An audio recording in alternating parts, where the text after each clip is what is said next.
अस्सलाम वालेकुम। Now we going to start the chapter number 20 endocrine system. इसमें से जो थायराइड ग्लैंड का पोर्शन है और डायबिटीज़ का पोर्शन है, ये सबसे ज़्यादा इंपॉर्टेंट है। तो हम जो है ना सबसे पहले थायराइड ग्लैंड का पोर्शन करते हैं, ठीक है। तो थायराइड ग्लैंड को समझने के लिए ना, इसकी सारी डिजीज़ को समझने के लिए आपको सबसे पहले ये पता होना चाहिए कि नॉर्मल पाथवे क्या होता है। तो कुछ कॉमन टर्म्स हैं जो कि यूज़ हो रही होती हैं इसमें, ठीक है। तो सबसे पहले ना हम ये देख लेते हैं कि जो हमारा होता है हाइपोथैलेमस, वो थायराइड रिलीजिंग हार्मोन रिलीज़ करता है, ठीक है। उसके बाद वो पिट्यूटरी हार्मोन को कहता है कि तुम थायराइड स्टिमुलेटिंग हार्मोन रिलीज़ करो, और पिट्यूटरी हार्मोन से TSH रिलीज़ होता है, वो थायराइड ग्लैंड में जाता है और वहाँ पे जाके T3 और T4 रिलीज़ करवाता है, ठीक है। और T3 T4 जो होता है फिर वो हमारी बॉडी में डिफरेंट फंक्शंस जो है वो प्ले करता है, रोल प्ले करता है, ठीक है। और जो TSH होता है ना, इसका सिर्फ ये काम नहीं होता कि इसने हमारे थायराइड ग्लैंड को जो है वो उसमें से T3 और T4 को इंक्रीज़ करवाना होता है। इसका दूसरा काम ये होता है कि ये हमारे थायराइड जो फॉलिकल सेल्स होते हैं ना, उनका साइज़ और नंबर भी इंक्रीज़ करता है, ठीक है। तो उनके मतलब हमारा एक थायराइड ग्लैंड होता है, उसमें हमारे फॉलिकल्स बने होते हैं छोटे छोटे, और उनकी फॉलिकुलर एपिथेलियम होती है, ठीक है। अब क्या होता है TSH, एक तो ये हमारे पास T3 और T4 हार्मोन्स भी इंक्रीज़ करवाता है, और दूसरा ये क्या करवाता है, हमारे थायराइड के जो फॉलिकुलर सेल्स होते हैं उनका साइज़ और उनका नंबर इंक्रीज़ करवाता है, मतलब हाइपरप्लेजिया और हाइपरट्रॉफी, ठीक है। तीसरा इसका जो काम होता है वो ये होता है कि इसने गॉइटर करवाना होता है। अगर प्रोलॉन्ग TSH जो है वो स्टिमुलेशन होती रहे हमारे थायराइड ग्लैंड की, तो उसकी वजह से ये गॉइटर करवा देता है। अब गॉइटर क्या होता है? गॉइटर आपको पता होगा, वो हमारा जो थायराइड ग्लैंड होता है वो इतना बड़ा सा हो जाता है, ठीक है। तो गॉइटर एक्चुअली क्या होता है कि इसमें एबनॉर्मल एनलार्जमेंट हो जाती है हमारे थायराइड ग्लैंड की।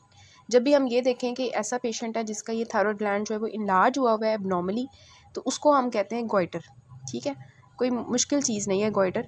तो TSH के 3 काम होते हैं। एक ये कि हमारे थायराइड हार्मोन की सिंथेसिस को रेगुलेट करता है, उनको इंक्रीज़ करवाता है। दूसरा ये कि फॉलिकुलर सेल्स जो होते हैं उनका साइज़ एंड नंबर इंक्रीज़ करवाता है, और तीसरा ये कि हमारे गॉइटर करवाता है ये, अगर ये ज़्यादा देर के लिए प्रोलॉन्ग स्टिमुलेशन इसकी होती रहे, ठीक है। उसके बाद ना हम ये देख लेते हैं कि जो हमारे थायराइड हार्मोन्स होते हैं T3 और T4, जो हमारे थायराइड ग्लैंड में से निकल के आते हैं, वो क्या करते हैं हमारी बॉडी में। तो उनके डिफरेंट फंक्शंस होते हैं। मोस्टली आपको पता होना चाहिए कि ये जो है ना हमारे मेटाबॉलिज्म को इंक्रीज़ करवाते हैं, मेटाबॉलिज्म को इंक्रीज़ करवाते हैं, ये हमारे हार्ट रेट को इंक्रीज़ करवाते हैं, ये हमारी GIT की मोटिलिटी को ज़्यादा करवाते हैं, ये हमारे CNS को एक्टिवेट करते हैं, ये हमारी बोन्स की डीमिनरलाइजेशन करवाते हैं, सेलुलर डिफ्रेंशिएशन करवाते हैं। मतलब डिफरेंट इसके जो है ना फंक्शंस होते हैं T3 और T4 हार्मोन्स के, ठीक है। जो थायराइड ग्लैंड होता है ना एज अ होल अगर हम देखें, तो ये हमारे मेटाबॉलिज्म में बहुत अच्छा प्ले करता है रोल। ये हमारी ग्रोथ एंड डेवलपमेंट करवाता है। इसके अलावा ये हार्ट रेट इंक्रीज़ करवाता है, हार्ट कंट्रैक्शन करवाता है, प्रोटीन्स एंड कार्बोहाइड्रेट्स की सिंथेसिस करवाता है, ठीक है। और ये कोलेस्ट्रॉल जो होता है, टैग्स जो होते हैं, उनकी ब्रेकडाउन करवाता है। तो कितने अच्छे अच्छे इफेक्ट्स हैं इसकी हमारी बॉडी में, अगर ये लिमिटेड रहें फिर ही, ठीक है। अगर लिमिटेड नहीं है तो फिर ऑब्वियसली वो हमारे लिए डैमेजिंग ही होंगे। तो बस आपको ये एक नॉर्मल पाथवे पता होना चाहिए, और ये पता होना चाहिए कि हमारे TSH के क्या फंक्शंस होते हैं और हमारे थायराइड हार्मोन्स के क्या फंक्शंस होते हैं हमारी बॉडी में। फिर कुछ टर्म्स होती हैं, उनको आपको अंडरस्टैंड करने की ज़रूरत होती है। कि एक होता है हाइपरथायरॉयडिज्म। हाइपरथायरॉयडिज्म का मतलब ये होता है कि जब भी हमारे थायराइड ग्लैंड में से T3 और T4 हार्मोन ज़्यादा रिलीज़ होते हैं ना, तो उस कंडीशन को हम कहते हैं हाइपरथायरॉयडिज्म। मतलब हमारा थायराइड ग्लैंड जो होता है वो ज़्यादा अपना जो T3 T4 रिलीज़ करना शुरू कर दे ना, तो उसको हम हाइपरथायरॉयडिज्म कहते हैं। अब उस हाइपरथायरॉयडिज्म की वजह से जो हमारी बॉडी में एक पूरा सिंड्रोम आता है, थायरोटॉक्सिकोसिस होता है, उसको हम कहते हैं। उसमें क्या होता है कि जब T3 T4 हार्मोन ज़्यादा रिलीज़ होते हैं, उनके जो इफ़ेक्ट आता है हमारी बॉडी में, ठीक है। इफ़ेक्ट क्या आता है कि T3 T4 हार्मोन ज़्यादा हो जाएंगे, तो वो जो अपने फंक्शंस हैं जो अभी मैंने आपको बताया वो ज़्यादा करना शुरू कर देंगे। जब वो फंक्शन ज़्यादा हो जाएंगे तो वो टॉक्सिकोसिस हो जाएगी ना एक किस्म की, क्योंकि एक से हद से ज़्यादा अगर फंक्शन स्टार्ट हो जाए तो वो तो टॉक्सिसिटी ही करवाएंगे ना। तो थायरोटॉक्सिकोसिस में एक्चुअली क्या होता है कि जो थायराइड हार्मोन्स के फंक्शंस होते हैं वो ज़्यादा होने की वजह से जो इफ़ेक्ट्स आना शुरू हो जाते हैं, ठीक है, हार्मफुल इफ़ेक्ट्स आना शुरू हो जाते हैं। मेटाबॉलिज्म ज़्यादा हो जाएगा, टेकिकार्डिया हो जाएगा, स्वेटिंग स्टार्ट हो जाएगी, ठीक है, और हीट इंटॉलरेंस स्टार्ट हो जाएगी, फिर मेंस्ट्रुअल डिस्टर्बेंसेस आना शुरू हो जाएंगी, पैल्पिटेशन स्टार्ट हो जाएंगी, ठीक है, वेट लॉस होना शुरू हो जाएगा। ये सारे जो सिम्टम्स आ रहे हैं ना, ये एक्चुअली थायरोटॉक्सिकोसिस है। और थायरोटॉक्सिकोसिस क्यों रहा है? हाइपरथायरॉयडिज्म की वजह से। तो ये एक डिफरेंशिएटिंग चीज़ होती है हाइपरथायरॉयडिज्म और थायरोटॉक्सिकोसिस में। हाइपोथायरॉयडिज्म क्या होगा? ऑब्वियसली उसमें T3 T4 हार्मोन्स कम हो जाएंगे। फिर हमारी जो आती हैं टर्म्स वो होती हैं गॉइटर और ग्रेव्स डिजीज़। गॉइटर जो होता है ना, गॉइटर वो मैंने अभी आपको बताया कि जब भी हमारा थायराइड ग्लैंड जो है वो एब्नॉर्मली इनलार्ज कर जाएगा तो उस कंडीशन को हम जो है वो गॉइटर कहते हैं, ठीक है। और ग्रेव्स डिजीज़ क्या होती है कि ग्रेव्स डिजीज़ में क्या होता है, वो अभी हम पढ़ेंगे। उसमें ना ऑटो एंटीबॉडीज़ बन जाती हैं। ऑटो एंटीबॉडीज़ मतलब कि ऐसी एंटीबॉडीज़ होती हैं जो TSH की जगह पर, अब जो फॉलिकल्स थे उनके ऊपर जाके हमारे पिट्यूटरी ग्लैंड से TSH ने आना था, पिट्यूटरी ग्लैंड के ऊपर लगना था, उसके रिसेप्टर्स थे TSH रिसेप्टर्स के, और पिट्यूटरी ग्लैंड ने फिर जो है वो पिट्यूटरी ग्लैंड के ऊपर जो है TSH रिलीज़ होकर थायरॉयड ग्लैंड के अंदर जाना था TSH ने, और वहाँ से T3 T4 रिलीज़ करवाने थे। ठीक है, लेकिन अब क्या होता है कि एंटीबॉडीज़ आ जाती हैं, ऑटो एंटीबॉडीज़ बनना शुरू हो जाती हैं जो TSH की रिसेप्टर्स पे जाकर लगना शुरू कर देती हैं और TSH की जगह पे ज़्यादा काम करना शुरू कर देती हैं, और उसकी वजह से जो T3 T4 का लेवल ज़्यादा हो जाता है, तो उस कंडीशन को हम ग्रेव्स डिजीज़ कहते हैं। Graves disease is actually the auto immune disease. इसको हम जो है वो डिस्कस करेंगे पूरी तरह से। तो ये कुछ टर्म्स हैं आपके पास। अब ना हम सबसे पहले गॉइटर की बात करते हैं। गॉइटर क्या होता है? It is an abnormal enlargement of your thyroid gland. मैंने आपको बताया कि जब भी हमारा जो है वो थायरॉयड ग्लैंड की एनलार्जमेंट हो जाएगी एबनॉर्मली, तो उसको हम गॉइटर कह देते हैं। ठीक है, जब भी आप देखेंगे किसी का गॉइटर जो है, किसी का थायरॉयड ग्लैंड एनलार्ज हुआ है, तो उसको आप गॉइटर कह दोगे। ठीक है, अब जो है ना हम ये डिस्कस करते हैं कि गॉइटर की जो है ना क्लासिफिकेशन क्या है। अब गॉइटर जो होता है ना, ये 4 तरह से हो सकता है। या तो सिंपल गॉइटर होगा, या टॉक्सिक गॉइटर होगा, या नियोप्लास्टिक होगा, या इन्फ्लेमेटरी होगा। इन सब कंडीशंस में क्या होगा, हमारा थायरॉयड ग्लैंड जो है वो इनलार्ज कर जाएगा। सिंपल में क्या होता है, प्रेगनेंसी में या प्यूबर्टी में, ये फिजियोलॉजिकल स्टेट्स होती हैं। इसमें क्या होता है, जब भी हमारी प्यूबर्टी अचीव होती है या प्रेगनेंसी होती है, तो हमारा जो थायरॉयड ग्लैंड होता है वो इनलार्ज कर जाता है, तो इसको हम कहते हैं सिंपल गॉइटर। ठीक है, दूसरा होता है टॉक्सिक गॉइटर। टॉक्सिक गॉइटर की आगे से 2 टाइप्स होती हैं, या तो डिफ्यूज़ होगा या मल्टीनोड्यूलर होगा। डिफ्यूज़ से आपको समझ आ रही है कि एज अ होल हमारे पास जो है ना पूरा का पूरा थायरॉयड ग्लैंड जो है ना सिमेट्रिकल इन्लार्जमेंट हुई हुई है, तो उसको हम डिफ्यूज़ कहते हैं। उसकी एग्जांपल है ग्रेव्स डिजीज़। ग्रेव्स डिजीज़ में जो थायरॉयड इनलार्ज करता है वो डिफ्यूजली इनलार्ज करता है। ठीक है, और फिर होता है मल्टीनोड्यूलर गॉइटर। इसमें क्या होता है कि इसमें डिफ्यूजली इनलार्जमेंट नहीं होती, इसमें छोटे छोटे नोड्यूल्स बने होते हैं। ठीक है, हमें जो है वो छोटे छोटे नोड्यूल्स नज़र आ रहे होते हैं जगह जगह पर। फिर हमारे पास होता है नियोप्लास्टिक। इसमें बिनाइन हो सकता है, मैलिग्नेंट ट्यूमर हो सकता है, जिसकी वजह से क्या होता है इनलार्जमेंट ऑफ थायरॉयड ग्लैंड हो जाती है। और फाइनली इन्फ्लेमेटरी कंडीशंस हो सकती हैं, लाइक ऑटो इम्यून स्टेट है, या फाइब्रोसिस की वजह से, या इन्फेक्शन की वजह से, या ग्रैनुलोमैटस होता है, इन्फ्लेमेशन की वजह से इनलार्जमेंट हो जाती है गॉइटर की। तो ये क्लासिफिकेशन आपको गॉइटर की आनी चाहिए कि ये हो सकता है सिंपल हो सकता है, टॉक्सिक हो सकता है, नियोप्लास्टिक हो सकता है, या इन्फ्लेमेटरी हो सकता है। ठीक है, तो अब आपको ना इससे एक चीज़ समझ आई होगी कि जो हमारा गॉइटर है ना, वो एक्चुअली उसकी एक टाइप है ग्रेव्स डिजीज़। ठीक है, मतलब कि ग्रेव्स डिजीज़ में एक्चुअली गॉइटर हो रहा है, enlargement of in goitre is a, मतलब हमें जो है वो नज़र आता है, मतलब इट इज़ अ साइन जिसमें हम पेशेंट को ऑब्जर्व करते हैं, और किसी डिजीज़ में ये हो सकता है, लाइक ग्रेव्स डिजीज़ में हो सकता है। ठीक है, अब आपकी बुक में हम आते हैं कि बुक में क्या लिखा हुआ है। ठीक है, डिफ्यूज़ एंड मल्टीनोड्यूलर गॉइटर। ठीक है, इसमें हम ये पढ़ेंगे कि जो हमारा गॉइटर हो रहा है, इनलार्जमेंट ऑफ थायरॉयड ग्लैंड हो रहा है, वो डिफ्यूजली इनलार्ज कर रहा है या मल्टीनोड्यूलर। होता क्या है कि किसी भी वजह से क्या होगा कि हमारे पास जो T3 एंड T4 हार्मोन्स होंगे ना, वो सिंथेसाइज नहीं हो रहे होंगे। फॉर एग्जांपल आपको पता है, जब हमारे T3 T4 होते हैं ना, उनके लिए आयोडीन चाहिए होती है। आयोडीन अंदर आती है, फिर ही हमारे थायरॉयड हार्मोन सिंथेसाइज होते हैं। अब आयोडीन की डेफिशिएंसी हो जाएगी, हम डाइट में आयोडीन ही नहीं ले रहे फॉर एग्जाम्पल, तो उसकी वजह से क्या होता है, T3 T4 हार्मोन्स कम हो जाते हैं। वो जब कम हो जाते हैं तो क्या होता है कि हमारे TSH जो होता है वो नेगेटिव फीडबैक जब जाती है ना कि T3 T4 हार्मोन्स कम हो गए हैं, अब जो है वो TSH ज़्यादा रिलीज़ होना शुरू हो जाता है। TSH ज़्यादा रिलीज़ होना शुरू हो जाता है, तो मैंने आपको TSH के 3 फंक्शंस बताए थे।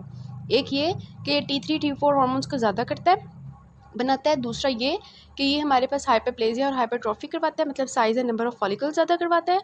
तीसरा मैंने आपको बताया था कि ये गॉइटर करवाता है। ठीक है, तो अब ये क्या करवाएगा, TSH ये ज़्यादा हो जाएगा अब फीडबैक की वजह से।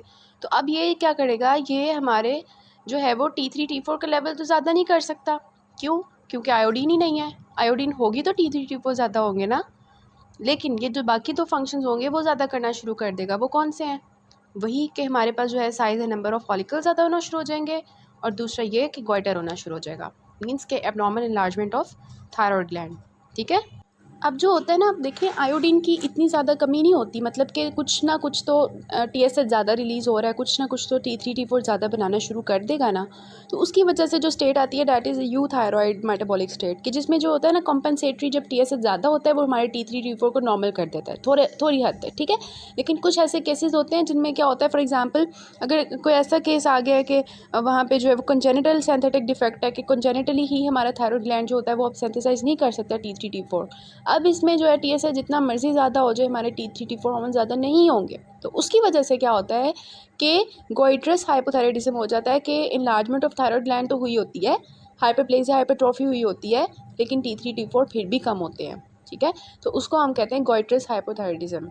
फिर हम पैथोजेनेसिस देखते हैं कि क्यों हमारे पास जो है वो गोइटर हो जाता है। तो इसकी हमारे पास दो रीजंस होती हैं। एक ये होता है कि एंडेमिक गोइटर, दूसरा होता है स्पोरेडिक गोइटर। एंडेमिक क्या होता है? एंडेमिक का आपको पता है इसका वर्ड का क्या मतलब होता है कि किसी भी कोई ऐसा एरिया होता है, स्पेसिफिक एरिया होता है जिसमें थोड़े से लेवल पे एक डिजीज़ जो है वो प्रेजेंट रहती है, उसको हम एंडेमिक स्टेट कहते हैं। तो एंडेमिक गोइटर में भी होता है कि जो हमारे पास ऐसे एरियाज़ होते हैं, फॉर एग्जांपल जो हमारे माउंटेनियस एरियाज़ होते हैं, हिमालयाज़ वगैरह, वहाँ पर क्या होता है कि वहाँ पे ना उनको आयोडीन डेफिशिएंसी होती है, वहाँ पे आयोडीन नहीं मिलती उनको पानी के अंदर या किसी भी चीज़ में, उनकी डाइट में आयोडीन की डेफिशिएंसी होती है, जिसकी वजह से उनका जब आयोडीन कम होगी तो ऑब्वियसली उनके T3 T4 हार्मोन्स कम बनेंगे थायराइड ग्लैंड में।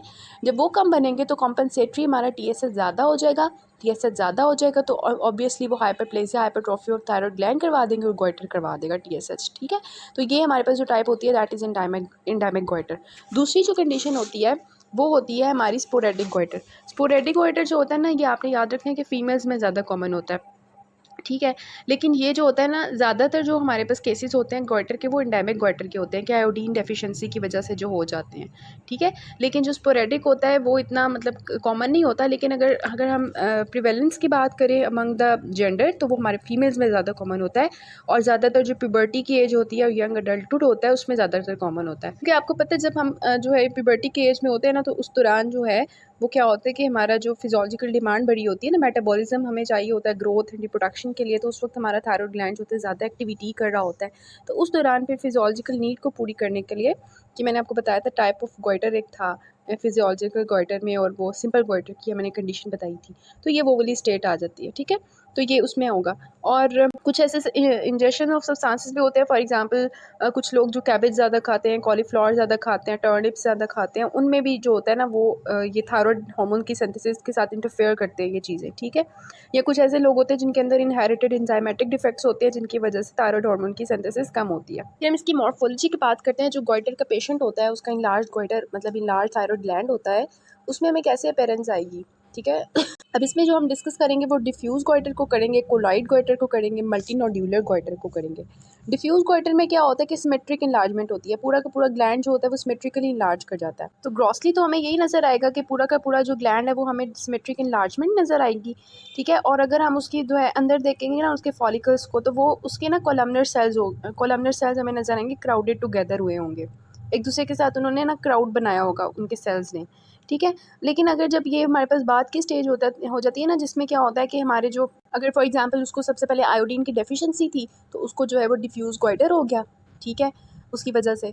लेकिन बाद में उसको जो है हमने आयोडीन सप्लीमेंट्स देना शुरू कर दिया, उसकी डाइट में आयोडीन ठीक हो गई। अब जब आयोडीन ठीक हो जाती है ना, तो हमारे जो थायराइड ग्लैंड होता है ना वो अब अपनी नॉर्मल स्टेट में जाने की कोशिश कर रहा होता है। तो उस दौरान क्या होता है कि उसके जो फॉलिकल्स जो इनलार्ज हुए थे, पहले क्राउडेड टुगेदर थे, अब वो क्या करेंगे कि वो ना इन्वलूट होना शुरू हो जाएंगे। मतलब वो फॉलिकुलर जो एपिथेलियम होगी ना वो अब जो है अब वो मतलब फॉलिकुलर एपिथेलियम जो है वो इन्वलूट मतलब ख़त्म होना शुरू हो जाएगी, छोटी होनी शुरू हो जाएगी, जिसकी वजह से क्या होगा कि ऑब्वियसली जब एपिथेलियम कम हो रही है तो दरमियान में जो स्पेस है, जो कोलॉइड का मटेरियल है, वो हमें ज़्यादा ज़्यादा फील होगा, ठीक है। तो कोलॉइड रिच ग्लैंड बन जाएगा जिसको हम कोलॉइड गोइटर कहते हैं। पहले वो डिफ्यूज़ गोइटर था, आयोडीन की डिमांड पूरी हो गई, उसकी वजह से वो कोलॉइड गोइटर बन गया जिसमें हमें ज़्यादा कोलॉइड नज़र आता है। पहले फॉलिकुलर हमें जो है वो क्राउडेड टुगेदर नज़र आ रहे थे, अब जो है वो क्या नज़र आएंगे, हमें जो है फॉलिकुलर एपिथेलियम इन्वलूट होती नज़र आएगी और कोलॉइड हमें ज़्यादा नज़र आएगा अंदर।